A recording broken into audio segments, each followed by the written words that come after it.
Hey, what's up guys? Andy here, and today we're reviewing over Tower of God Episode 2, titled 4-Hundredths. Now, we've got a lot going on in this series, and everything's just kind of slowly building up. I would assume that this one's going to be 24 episodes, but it might just be 12 and then, another season or something. But, I just got such high hopes for this, and some people were saying in the comments that there's differences within the source material. I'm kind of glad I didn't read the source material, just because I get to review this story without any biased opinions or have anything going on, because I feel like if I knew the changes, it would point out a lot more to me. But I'm just kind of glad I didn't, I'm just having fun, I'm watching it, enjoying it. It's more or less like I'm getting into a world that everyone else is already into. So it's really fun to do that, but we've got a lot of stuff to talk about, and if y'all couldn't tell, my voice is cracking up and everything. I've had phlegm and, sinus problems all day, and it's just killing me. That's why I didn't review it at 10:30 this morning. But, yeah, with that being said, guys, I guess we just go ahead and jump right into this review. If y'all do enjoy it, though, don't forget to like, comment, and subscribe to the channel, and let's get right into it. They say you don't gotta go home, but you can't stay here. And no, I don't wanna be alone in the world out there. So we start things off with our intro and title card, and this isn't the title of the episode, but I just threw this in for the placeholder. I didn't really have anything, and I didn't feel like going back to get a screenshot. We cut back into a flashback of Rachel teaching Bam how to read and write here, and he asks her, what is conflict? And she goes, we've already went over that. What if someone hurt me? You'd fight them, wouldn't you? And she goes, there's your answer, that's a conflict. We then cut back into the story, and we find out that this is Reivew, and he has a quirk to where he pretty much calls everybody turtle, their color of their hair followed by turtle. So it's black turtle for Bam, and blue turtle for, we'll get to that. We then cut in to Khun. I think his name is Khun or Khun, I'm not sure. But basically, he saves Bam here because he's curious about the Black March sword and how he obtained it. So apparently this sword has some prestige, to the other people in this world, not just the royalty. And he basically goes into conversation on why he wants to climb the tower, and he's like, oh, so you want to go see your girlfriend? And he goes, no, I belong to her. And at this point, I was like, what the fuck? He was like, oh, I get it, you follow her rule. And I was like, okay, I guess that makes sense. Khun's over here freaking telling me how the story's going, and I'm watching it.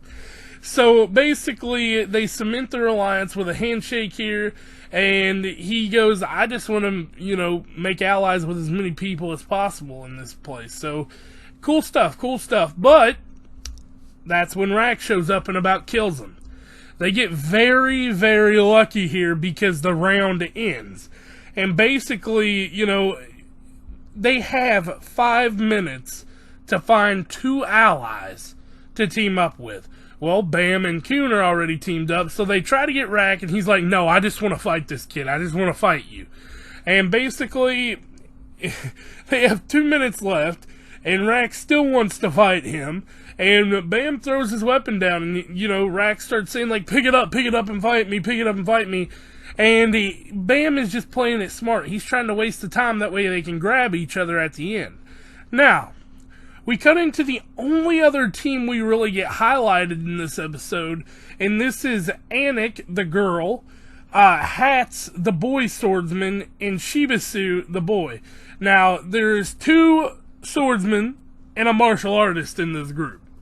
And we don't know how that's going to go. But they get to the next area, and we find out what a ranker is.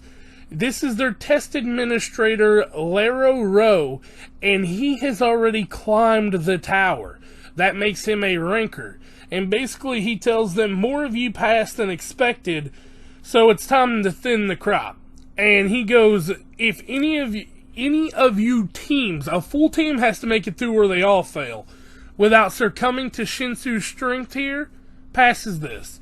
So they have to get through this water wall that's magical, and I assume it only lets the strong or who it deems worthy through.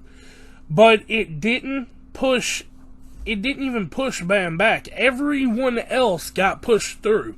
And he goes, oh, I guess that's luck. You pass. And, it was just one of those scenes like, I think it's because he's an irregular or he had the sword. I'm not sure yet. And basically, they go through and they're like, they have a bet with each other here. And he goes, who do you think will pass first? If you answer right, I'll answer all your questions. And basically, they both pick the same person at the same time. And he goes, alright, I'll answer your question. And he basically just tells him here, he's like, have you seen a blonde girl with freckles? And he's like, no, not recently. And so they start talking some more, and he ends up telling them about irregulars and all this stuff. So now he kind of has some information on the world. But then as he's walking off, he goes, well, don't get too close to Khun. And that's it.